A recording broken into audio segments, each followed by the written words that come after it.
Some of my friends were trying out this brand new gacha game called Tribe 9, made by the same people and artists that did Danganronpa, one of my favorite series. So I thought I'd try it out. So I downloaded the game on Steam, set it up for stream, and then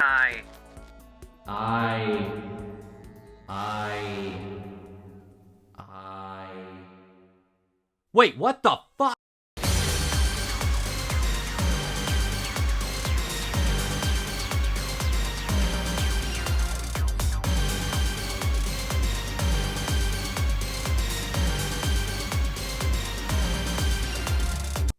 The title of the video is not a lie, people. Yes, I actually spent over 45 hours in 4 days playing Tribe 9 and even reaching it to endgame. Am I crazy? I mean, I simped for these two. Hey, want me to squish you in between them? Big boobs feel good, you know. Let me put on some makeup, cause I want to at least look pretty before you decide to fuck me! You tell me. But that's beyond the point. This game is absolutely awesome. I have not played a gacha game, nay, a singular game that hooked me as hard as this game did in years. Honestly, the last time I felt this hooked in a story was actually Danganronpa and maybe Honkai Impact 3rd. But that further exemplifies my point that this game has the Danganronpa magic and then some. Okay, where do I even begin? Story? Well, it's batshit insane as you would expect from Kodaka. This guy here, Zero, he took over the world with satellite lasers. No, not that one. Yes, this one. And he is making everybody play his twisted game where one person rules over an area with their own rules, and we got to beat him at it, and eventually XB, which stands for Extreme Baseball. And this isn't like Disney Channel's Extreme games in like the Goofy movie or such. Nuh-uh. This shit is bonkers crazy. Citywide baseball with superhumans. How are they able to do all this? Hell if I know. They're all superhumans in XB. And this shit is absolutely fire. Just look at some of these animations of just catching the ball.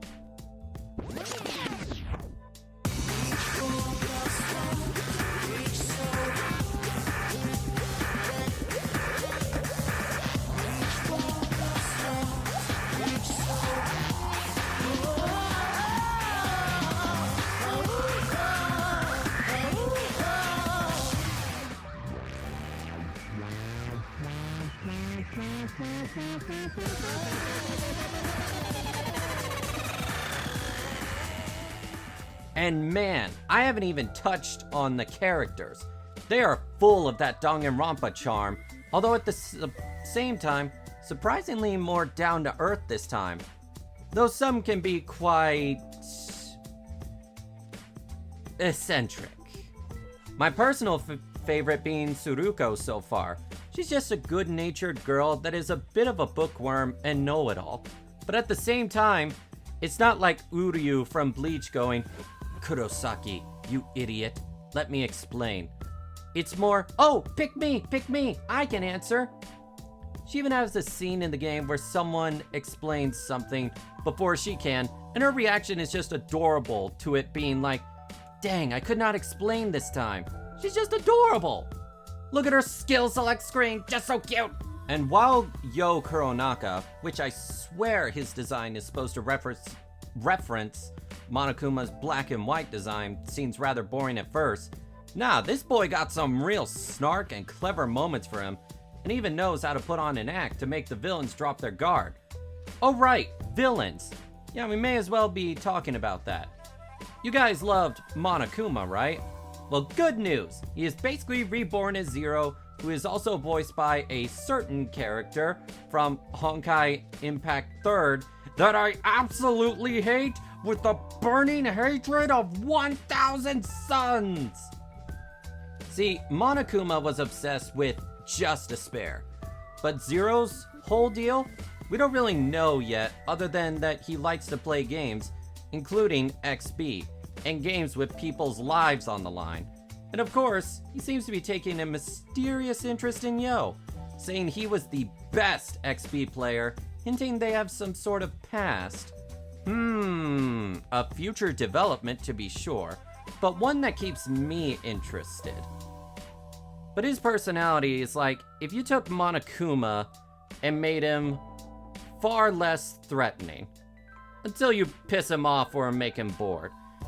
Because this guy at any moment can fire off a space laser to end you or your friends. This man won't even let people talk because he wants to see an XB game played. Rude, but I guess when you're the overlord of the world, you can get away with being rude. So I'm sure you're wondering, how good is the story? Did you play Danganronpa? Did you like Danganronpa? Then you're going to love this game's plot. Have you not played Danganronpa? Well, first off, go fix that. Second, do you love over-the-top characters and plot? Do you love the tension of never knowing when a significant character could die? And by the way, yes, being a gacha game will not save playable characters from dying, because there's this neat little mechanic where the characters you summon, they can be playable, but when they are away in the story, they are replaced with this little hollow effect on the map. The game says it's so you can keep playing for when the characters are separated. But let's be real here. It's to let you know any character can get axed off at any time, and that hologram projection will be there as a permanent reminder that they are dead, gone, forever scarring your heart. So yeah, great family-friendly fun. On an unrelated note, oh my gosh, the Danganronpa artist character designs are so fire as always. Look at how menacing Zero is. And look at how cute Sukuro is. Look at this wannabe Byakuya making me want to punch him every time he's on screen. And look at Tsumugi Shirogane's mother helping out her boss. The character designs are so good. The Danganronpa artists never miss. Oh wait, I completely forgot to mention, look at this beautiful HD 2D art style. Oh my gosh, it's like I'm playing a Super Nintendo game with incredible graphics behind it. And then it shifts to the gorgeous and very expressive 3D models, and oh, it's just so pretty. Definitely one of the most stylistic gacha games I've played so far. And let me just say, so far, the sound effect from just picking up random stuff or opening chests, satisfying. Well, wait, editor, did I even give an overall plot summary? No! Right, guess I should get to that. So everyone is stuck on this place called Neo Tokyo in a futuristic setting with many different cities and areas. And Zero controls it all through his twisted death games that everyone must participate in. So this group goes to rescue our main character, Yo, who has been trapped in an 8-bit isekai game on loop for 2 years, until the Trash Tribe and his childhood friends came to save him, and vowed to protect him for all of them to somehow escape Neo Tokyo after shutting down one of the primary satellite lasers. But of course, this doesn't go well, and we are forced to play as death games, with the first city's rules basically being kiss up to this asshole of a boss, or he can execute you and others once a week.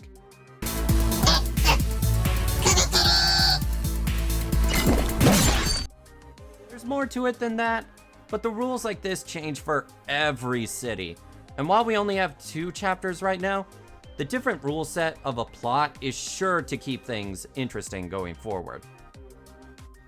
Oh, right, I might have forgotten to mention this, but this game is really dark and psychologically messed up, and is almost certain to make you both laugh and cry, because honestly, that's just the Kodaka game experience.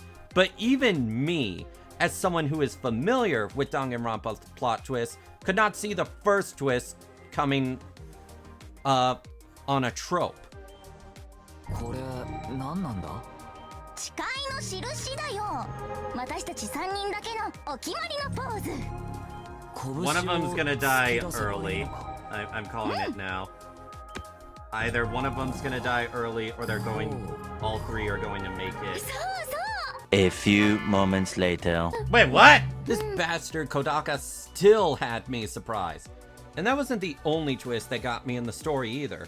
So if you want a story that will keep you on your toes, you found it here. What atmosphere would not be perfect without a killer? See what I did there?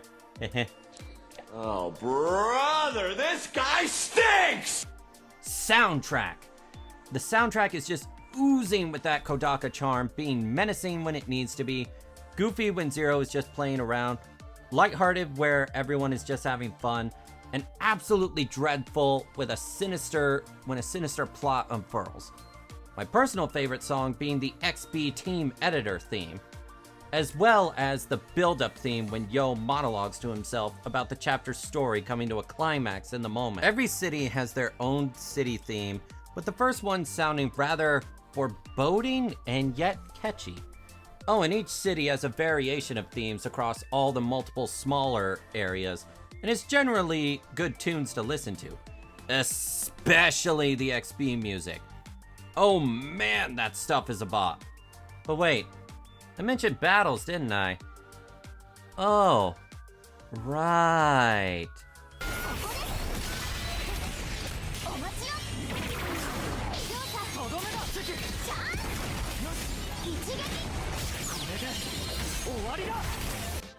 I completely failed to mention the primary gameplay of this game.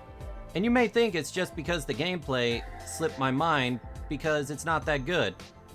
But no, it's because there's just so much good stuff to cover that I'm flip-flopping through my points like Junko flips through personalities. So yeah, let's talk about the gameplay. This game is very challenging as you have to manage a 3-man team, with the AI controlling the other two, which it's surprisingly intelligent in doing. You are able to initiate regular attacks at any time. However, your secondary and strategy skills lock your animation in place, making you unable to avoid dodging, and you do not get invincibility frames from that.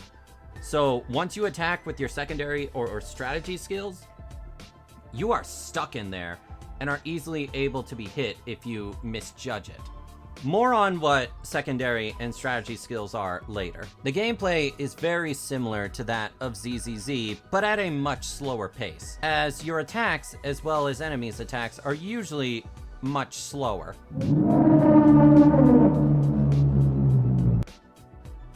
Or Whoa! advice on how to beat this thing. Ow! Ow! Let me get up! What the fuck? In comparison, let's talk the basics. You have your regular attack, which can either be short or close range. Your secondary skill can do a variety of things. Like for Yo, it lets him do a stronger attack that breaks the enemies faster, which is how you stun them and initiate chain attacks. And then for a short time, using his secondary skill lets you use his strategy skill that lets him deal higher damage and break the enemy even more.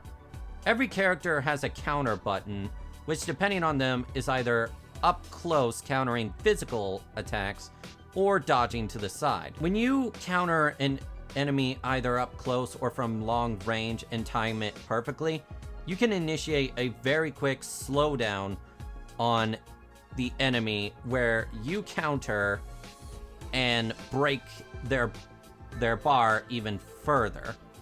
And when you break their bar completely, your teammates can initiate a chain attack that is basically free damage, as well as building this blue bar right here called your tension gauge.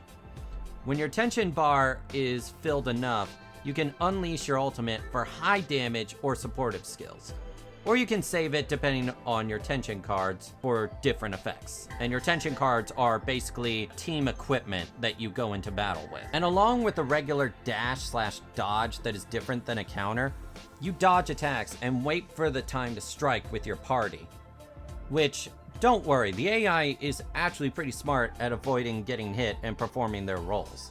to the point that sometimes you would rather trust certain roles to the AI over you. I should also mention that enemies have their own tension gauge that rises as the fight goes on, and when they hit you, and when it reaches maximum, they will get far more aggressive and initiate brand new attacks. And the only way to lower that gauge is dodging and breaking the enemy, so you can lower their EX gauge, which is relatively easy. It's easy to... Alright guys, so here's the rub. This game, it's freaking hard, okay? You see all those body outlines in the overworld? Yeah, that's other players' corpses. Like, the regular battles can be challenging till you know what to do. But some of these mini-bosses and bosses will just tear you a new one. I'm looking at you, shark. Listen, when you get to the shark, you will die. A lot. These boss battles are some of the hardest boss fights I've ever done in a gacha game. And I love it! It rewards me for my skill rather than just lets me bulldoze through with these super-powered gacha characters. At least for now. Maybe that will change later. No, but seriously, look at this endgame boss. This game will challenge you, and if you like a challenge, it's gonna feel good when you finally beat that boss. Except your first encounter with the shark, because the shark does not give you any warning signs, but you'll beat it. It's not like Dark Souls where you have to traverse a long way to fight a boss, thank goodness. But battles are challenging and very engaging, and it's one of the reasons I'm still playing the game in the long term. Oh, and that's not the only gameplay mode you will be playing, as you will play XB against story bosses, which is basically the equivalent of Danganronpa class trials or Phoenix Wright cases with truth bullets, or in this case, truth pitches or truth home runs. We basically try to unnerve the other player by pointing out something is wrong in their statement and just lowering their overall confidence, as well as making it easier for them to get unnerved and either miss the ball or mess up their pitch. And I would go on, but as of now, that's basically what it comes down to, is choosing the right option that lets you unnerve them. You can play this with other people, just I haven't gotten to that yet. I'm too into the endgame right now. Plus, I mean, I kinda already went on about how epic and over-the-top games are. What the heck. Show another XP animation!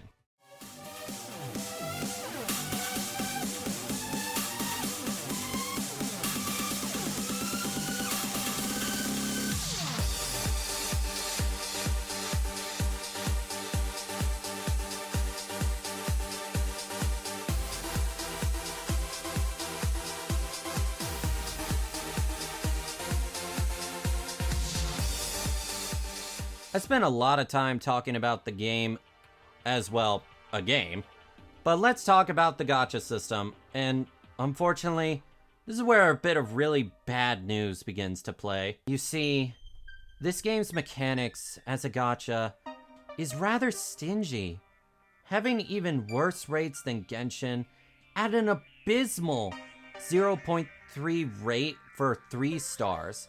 And its 50-50 system seems even harsher than Genshin's. In fact, there is no 50-50 system. There's no guarantee. And to make matters worse, you barely get any gacha currency from endgame, with players reporting that it takes 10+ hours just to get to one multi. And you don't even get gacha currency from dailies, so it's extremely stingy.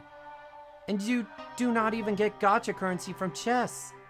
So while the game is absolutely awesome, as a gacha game, it seems the greed of the developers has sealed this game's fate to be end of service before the game's story can be finished. Or so all of us thought. suddenly something happened that not even I could have predicted. The devs actually listened. The devs put out a major patch update to address all the complaints. They fixed every major complaint about the game, and I mean every single one. The rates significantly increased from 0.3% to 2% for the 3 stars. And then they added an extremely generous 75-25 system similar to Honkai Star Rail's weapon banner. And well, which, correct me if I'm wrong, but I've never heard of a gacha game launch changing the rates the week of just because of player feedback. These changed rates certainly made me happy. Alright, let's see my first mult. Up! Oh, 5-star! How you sparked? How you sparked, alright. Hey, I'm not complaining about that. Alright, now go for the other character. 2 purples. You're most likely gonna get them because rates were fucking boosted. What is straight again? 5 stars, consecutive ranks. Oh, you got Q, you got the edge character. Oh. Okay, so it is 50-50. Okay, so keep rolling. Yeah! Oh, you got another star. Yep, I got him. There you go. They significantly increased the amount of free-to-play rewards you can get by earning stamps or achievements in-game to actually make it feel satisfying. The daily mission changed from offering no gacha currency to a whopping entire singles worth every day, which is crazy. Not even Hoyo Games, with their $5 monthly plus free-to-play dailies, is enough to equate to 1 single. It's like 10 Primo Gems off. But just doing your dailies with no payment option now gets you a single. But then, they did something that was unfounded. So astronomically huge. So shocking to me that it even got me, who tries to avoid playing newer gacha games, to give this a try. They refunded every single pull, both paid and free, to all players. You did not mishear me. They refunded everybody. So if you felt burned out as a launch player and felt your summons were wasted before the update, nope, you got all of that back. And what's even crazier, you kept all the characters and tension cards you pulled with that currency that was just refunded to you. This, no joke, was the final nail of curiosity that got me to finally give the game a try, because devs listening this hard means they value us players, and we were in for something special, and oh boy are we. Oh yeah, kind of skimmed it over, but you know how in gacha games, you farm equipment and you hope you get a strong main stat, and got to invest and hope that the substats are good, or you just wasted all your time investing into leveling up that gear? What if I told you that the gear you get in this game is already ready for use the moment you get it? Yep, no leveling up needed. You see it on the menu the moment you pick it up, and you know what you're getting, which helps save time significantly, because the only thing you need to raise is your characters and tension cards. Speaking of which, did y'all ever play Pokemon Black and White? In that game, EXP was handled very differently. The lower level your Pokemon was when it participated in a stronger battle, the more EXP it would get, but it would get smaller amounts when it was over level. Well, the same here applies too. It's very quick to level up your characters to match up to your current ones. Just put them in battle with someone who can solo, and boom, they level up.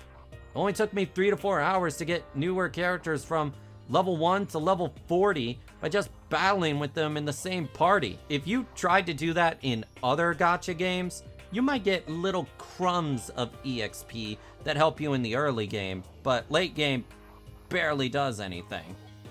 Nope, not with this game. It's actually a legitimate strategy. Of course, you can also level up your characters the traditional gacha way, which is using, level up mats and such, which you get primarily from farming bosses. Oh, I'm sorry, am I still gushing about the quality of life this game has? Cause I'm not done yet. I have not even talked about the best part. With the exception of one end-game item, as well as money and tension card EXP being scarce outside of daily rewards, there is no AP or stamina system. You know how in other gachas you have this little bar that fills up over time, and once or twice a day, you get your dailies done? You go, oh man, I better burn all that AP. Nope, not here. The equivalent to stamina is boosters, which stacks up to 30, and you can get by doing your dailies and getting 2 of them, as well as random drops from enemies. Oh yes, you heard me right. You can farm boosters from enemies, and it's unlimited. You want to push off farming outside of your dailies when you are better ready for it? Do you want to push that off for a week? Well, you can. With this system, you can decide when and where you want to use your stamina. Want to use 2 a day daily? You can. Want to stockpile them and do a huge grinding session for hours? You can. You can farm anything at any time, so you are never gatekept on progress by having to wait for anything outside of money and tension card EXP, which, knowing the devs, they may change for patch 2.0, and we can farm as much as we want. Oh, and the boss drops you need for ascending character skills and such?